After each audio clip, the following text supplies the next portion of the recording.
BDCR. I don't know, some of you know BDCR, some of you maybe don't. So it will be a quick whisk-through introduction to who we are, what we do, what we're trying to achieve. I sit on the management committee of BDCR. We're a voluntary committee. We're a good example of an institution, organisation that really works well with a lot of voluntary hours put in. We do have some paid employment as well within the organisation, but it's really driven by people's commitment to the cause. And I think it's fair to say that in terms of network around here, there's no better network around for community energy, for knowledge about renewables, and if anyone's thinking about it, about getting projects off the ground as well. And I'll touch on the getting new projects off the ground at the end, because there's a huge amount of opportunities in Wales at the moment to get community energy up and running. We're a cooperative society, so we purposefully set ourselves up as a co-op because we believed in the principle of one person, one vote. Everyone has a voting right within BDCR, and they get to vote every year through the AGM on a series of resolutions. So we give them direct control over the organisation. They have control over the strategy, they have control over financial decisions within the organisation. That's what we wanted to achieve. We're not a co-op in the way that an ordinary co-op might be set up, where it actually trades with its members. And that's a really interesting route to go down, because we actually got challenged by the Financial Conduct Authority in 2014, 2015 to say we're not a bona fide co-op. We managed to defend our position, and we lived to tell the tale, along with a lot of other ups and downs along the way. So we've been going 25 years now as an organisation. We're the second in the UK. There was one other community energy enterprise up in the Western Isles of Scotland, but we were the second one in the UK to actually deliver assets under community ownership. So our purposes really are driven by the International Cooperative Alliance principles of acting cooperatively and presenting ourselves as a cooperative identity as an organisation. We really strongly want to get that across. It's not always the best model to run a project, and there are other options as well, but that's what we decided to embrace at the time. But our other core purpose is around local generation, to reduce dependency on fossil fuels and to act on the climate change at a local level as best we can within the limitations of things like the grid, for example. Quick potted history, started in 2000. We had to set up a first entity where we had a consultation, and that was called the Ddyfi Valley Wind Partnership. The idea of that is then to set up another entity that could actually be inaugurated, called an Industrial and Providence Society at the time, and that's under community ownership. We had something like 59 members, I think. We got a repowered, reconditioned Vestas V17, and we put that in, we planted it in 2002, and that started operating. Since then, we've run a community energy fund, where a proportion of our revenue goes into a specific discretionary fund allocated to the Ddyfi biosphere, or eco-Ddyfi that was, and that gets shared with local organisations on an annual basis. And we'll touch on that later.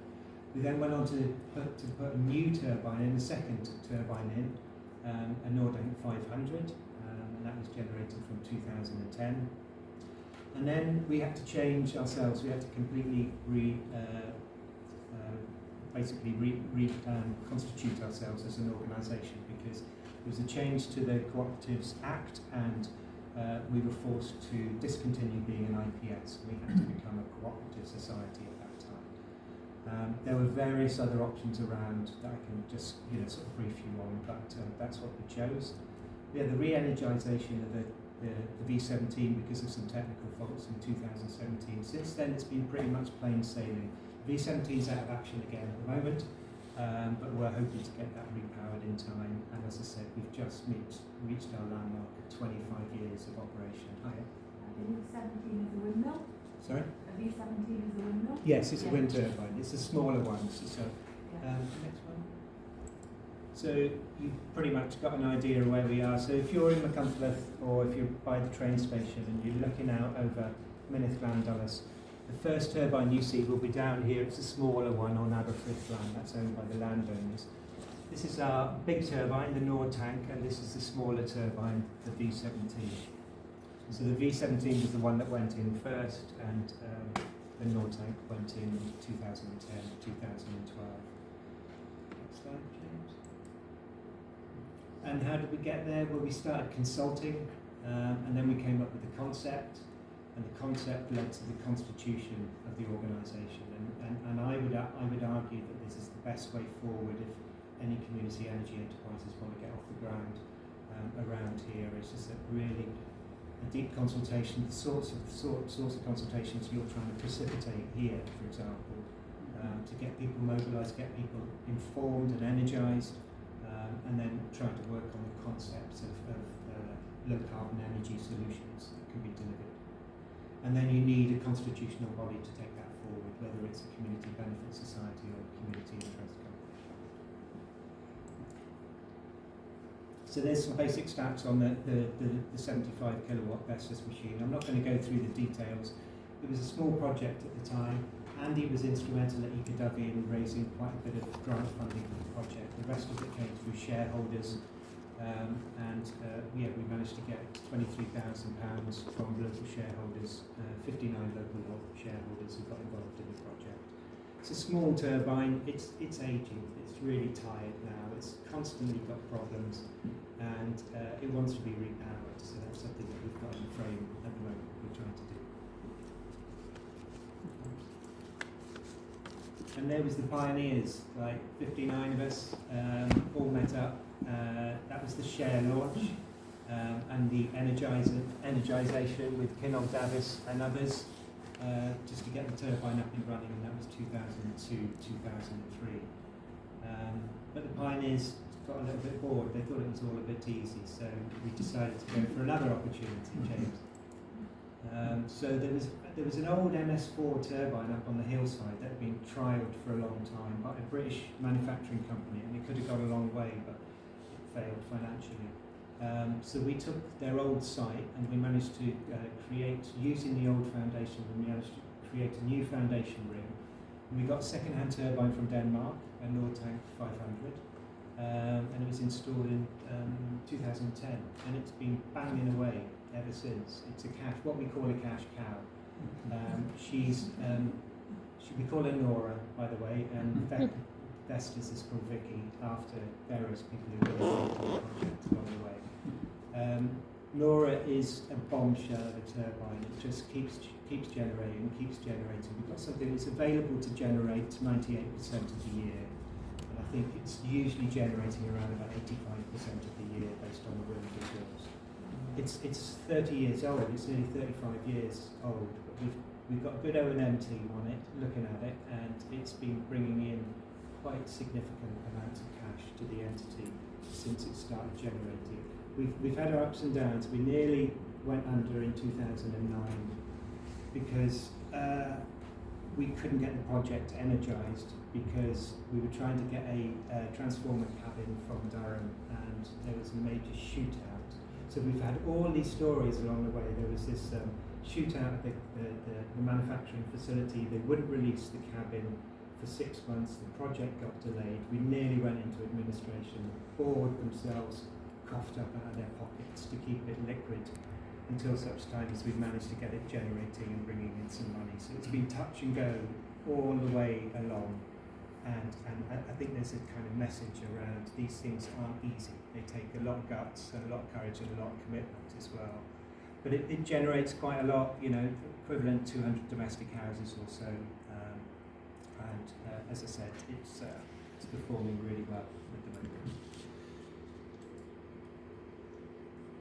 And it's a project by the people for the people as well. So this has been built by local engineers, local planners, people with local finance heads.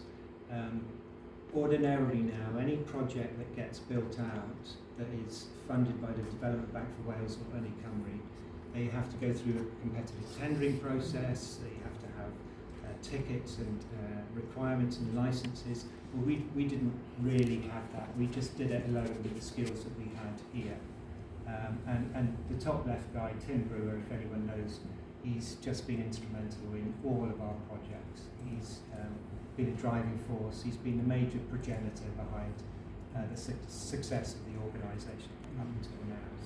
So we try to do everything that we possibly can, but we do have contracts with local companies on operation and maintenance and electrical connections, that sort of thing. So we tried to go it alone and do it ourselves, and we've succeeded. But as I said, it's a really hard slog, and if you get it up and running, that's just half the battle. Keeping the entity running for another 20 years is a really, really difficult challenge, particularly when it's traded on voluntary hours as well. Is that young man in the bottom right? Is that you, Mike? No, that must be my son. Next slide, please. So we've got a community energy fund, as I talked about as well. Steering group is the community councils affected, the Ynni and BDCR, and we meet up once a year and we look to apportion the money. We've got over 35 beneficiaries in the local area, since from the schools in Corris through to Dinas Mouthy. All over you'll find small grants from BDCR that have oiled the way for some of these projects to get done as well. And we sort of estimated around about £90,000 has been paid out through the Community Energy Fund. We had a great time during the energy price hike, because suddenly we were getting £50 for our per megawatt hour for our power, and all the excess revenue we got from it we put into the Community Energy Fund, and managed to spend 60 grand in one go at one stage, and we'll be hopefully doing more of that as well.